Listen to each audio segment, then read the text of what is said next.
1 Chronicles chapter 3 Descendants of David. These are the sons of David who were born to him while he was in Hebron. The firstborn, Amnon, whose mother was Ahinoam from Jezreel.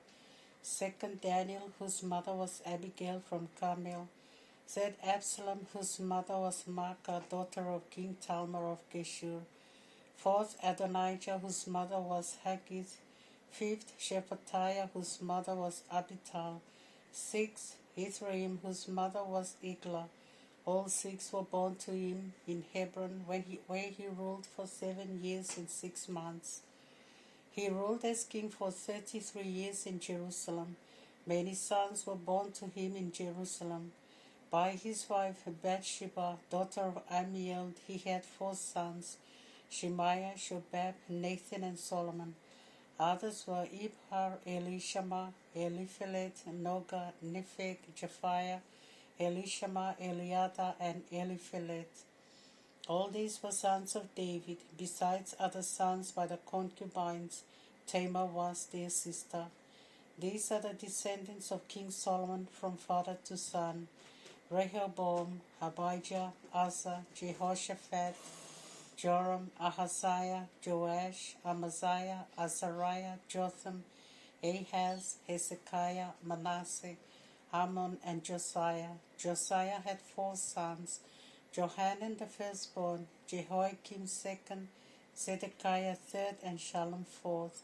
The sons of Jehoiakim were Jeconiah and Zedekiah. These were the descendants of King Jeconiah, who was taken captive by the Babylonians. Jeconiah had 7 sons: Shealtiel, Malchiram, Pedaiah, Shenazah, Jechamiah, Hoshama, and Nedabiah. Pedaiah had 2 sons, Zerubbabel and Shimei. Zerubbabel had 2 sons, Meshullam and Hananiah, and 1 daughter, Shelomith. Meshullam had 5 sons, Hashubah, Ohel, Berechiah, Hasadiah, and Jushapesed. Hananiah's 2 sons were Pelatiah and Jeshiah. Jeshiah was the father of Rephiah, who was the father of Anan, who was the father of Obadiah and grandfather of Shechaniah. Shechaniah's son was Shemaiah, and his 5 sons were Hattush, Igal, Bariah, Neriah, and Shaphat. Neraiah's 3 sons were Elionai, Hezekiah, and Azrikam. Elionai's 7 sons were Hodaviah, Eliashib, Peliah, Akub, Johanan, Deliah, and Anani. 1 Chronicles chapter 4 Descendants of Judah. The descendants of Judah were Perez, Hezron, Carmi, Hur, and Shobal. Shobal was the father of Reah, who was the father of Jahath, the father of Ahumai and Lahad. These were the clans of the Zorathites. These were the descendants of Hareph, the father of Itam, Jezreel, Ishma, and Idbash, whose sister was called Hazelelphoni. Phanuel became the father of Gedor, and Ezer the father of Hushah. These are the descendants of Hur, the firstborn of Ephrathah, father of Bethlehem. Asher the father of Tekoa had 2 wives, Helah and Nara. Nara bore him 4 sons, Ahosum, Hepher, Temeni, and Ahashtari. Ashur had 3 sons by Helah, Zered, Zohar, and Ethnan. Koz became the father of Anub and Hasobeba, and the clans of Ahahel, son of Arum. Jabez was the most renowned among his brothers. His mother had given him the name Jabez, saying, "In pain I have given birth to him." Jabez called on the God of Israel. "If you truly bless me, you will give me much land. Your hand will be with me and keep me from anything that might harm me or cause me pain." And God gave him what he had prayed for. Chelub, the brother of Shuha, became father of Mehir, who was the father of Eshton. Heshton had 3 sons, Bezrapha, Paseah, and Tehina. Tehina was the father of Hinahash. These were the men of Rekha. Kenaz had 2 sons, Othniel and Seraiah. Othniel also had 2 sons, Hassas and Meonothai. Meonothai became the father of Oprah. Seraiah became the father of Joab, the father of Geharashim, who so called because they were craftsmen. Caleb, son of Jephunneh, had 3 sons, Heru, Elah, and Naam. Son of Elah, Kenaz. The sons of Jehalelel were Ziv, Zibna, Tiria, and Asarel. Ezra had 4 sons, Jether, Mered, Epher, and Jalon. Mered's wife, Bithiah, a daughter of the king of Egypt, gave birth to her daughter Miriam and had 2 sons, Shammai and Ishpa. Ishpa was the father of Eshtemoa. Mered also had a wife from the tribe of Judah who gave birth to 3 sons, Jared the father of Gedor, Heber the father of Soko, and Jekuthiel the father of Zanoah. The sons of Hodiah's wife, the sister of Nahum, were the father of Kela the Gamite and Eshtemoa the Makathite. The sons of Shimon were Amnon, Rina, Ben-Hanan, and Tilon. The sons of Ishi were Zohez and Ben-Zohez. The descendants of Shelah, son of Judah, were father of Leka, Lada, father of Marasha, and the clans of linen weavers of Beth Ashbia. Joachim and the people who lived in Koseba. Joash and Sarapha went to Moab to take wives before returning to Bethlehem. These are events of ancient times. They were porters and lived in the towns of Netaim and Gedera. They stayed there with the king employed in his service. Descendants of Simeon. Simeon had 5 sons, Nemuel, Jamin, Jarib, Zerah, and Shaul. Shaul's son was Shalom, his grandson was Mibsam, and his great-grandson was Mishma. The sons of Mishma were Hamuel, Zakur, and Shimei. Shimei had 16 sons and daughters, but his brothers did not have many children, and none of their families increased as the families of Judah did. They lived in Beersheba, Moladah, and Hazar-Shual, Bilhah, Esem, and Tolad, Bethuel, Homa, and Ziklag, Beth-Marcabath, Hazar-Susim, Beth-Biri, Shaaraim. These were their towns until the reign of David. Their outlying villages were Etam, Ain, Rimmon, Token, and Ashan, 5 towns with all their surrounding villages as far as Baalath. Here they had their settlements, and so it was inscribed of them in their family records. Meshobab, Jamlech, Joshua son of Amaziah, Joel, Jehu son of Joshibiah, son of Seraiah, son of Asiel, Elione, Jacobad, Jeshoiah, Asaiah, Adiel, Jesimiel, Benaiah, Ziza, Ben-Shippi, Ben-Alon, Ben-Jediah, Ben-Shimri, Ben-Shemaiah. These men listed above by name were leaders of their clans, and their families continued to grow in number. As they searched for pasture for their flocks, they traveled from the Gera to pass to the eastern side of the valley, where they found rich and fat pasture. The land was broad, untroubled, and peaceful. Hamites had been living there formerly. But in the time of Hezekiah, king of Judah, this group of the tribe of Simeon, listed above by name, arrived there. They overran their tents and the dwellings they found there. They wiped them out in accordance with the solemn ban still in force today, and settled in their place, since there was pasture land for their flocks. Some of them, 500 men belonging to the tribe of Simeon, reached Mount Seir, led by Pelathiah, Neriah, Rephaiah, and Uzziel, the sons of Ishi. They defeated the surviving fugitives of Amalek and still live there to this day.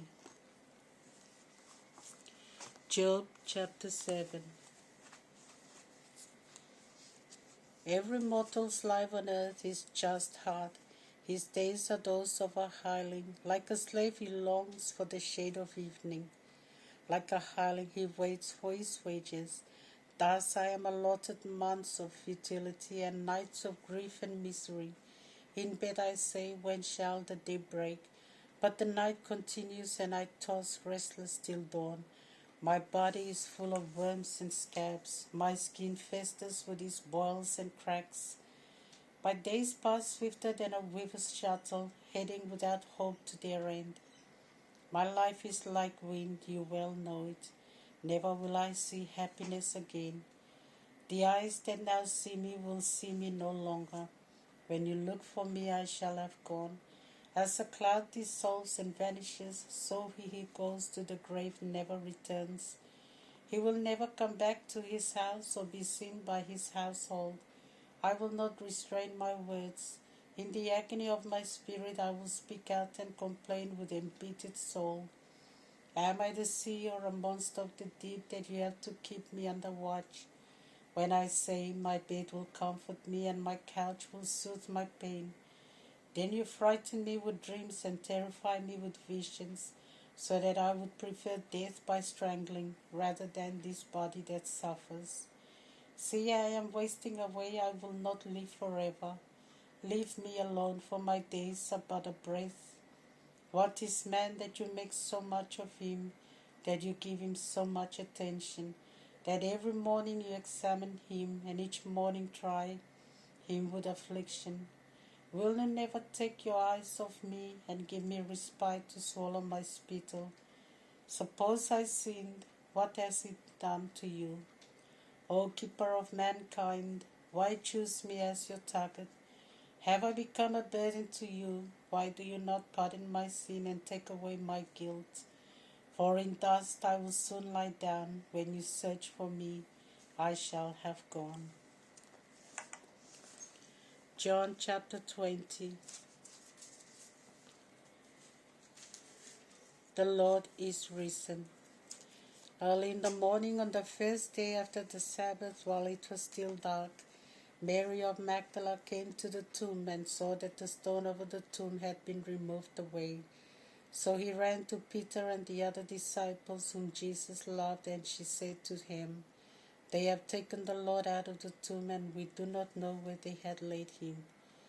Peter then set out with the other disciples to go to the tomb. They ran together, but the other disciple outran Peter and reached the tomb first. He bent down and saw the linen clothes lying there, but he did not enter. Then Simon Peter came following him and entered the tomb. He too saw the linen clothes lying there. The napkin which had been around his head was not lying like the other linen clothes, but lay rolled up in a place by itself. Then the other disciple who had reached the tomb first also went in. He saw and believed. They had not yet understood Scripture that foretold his rising from the dead. After that the disciples went home again. Mary stood weeping outside the tomb, and as she wept, she bent down to look inside. She saw two angels in white sitting where the body of Jesus had been, one at the head and the other at the feet. They said, "Woman, why are you weeping?" She answered, "Because they have taken away my Lord, and I do not know where they have put him." As she said this, she turned around and saw Jesus standing there, but she did not recognize him. Jesus said to her, "Woman, why are you weeping? Whom are you looking for?" She thought he was the gardener, and so she answered him, "Sir, if you have taken him away, tell me where you have put him, and I will go and remove him."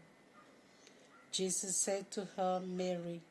She turned and said to him, "Rabboni," which is Hebrew for master.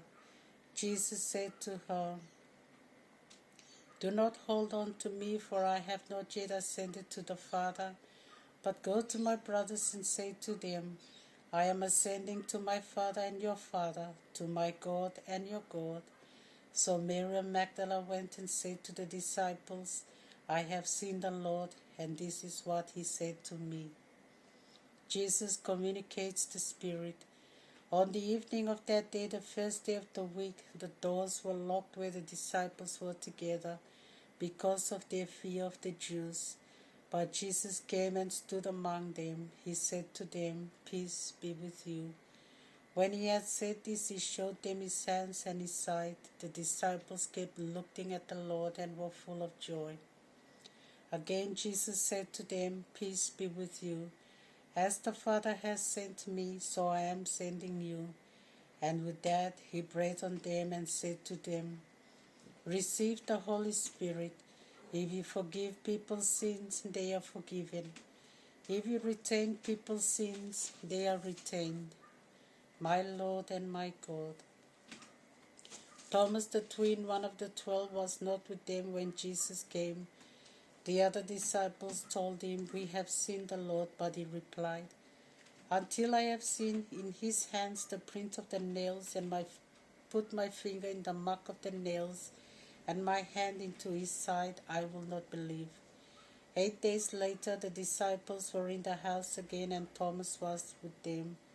Despite the locked doors, Jesus came in. He stood among them and said, "Peace be with you." Then he said to Thomas, "Put your finger here and see my hands.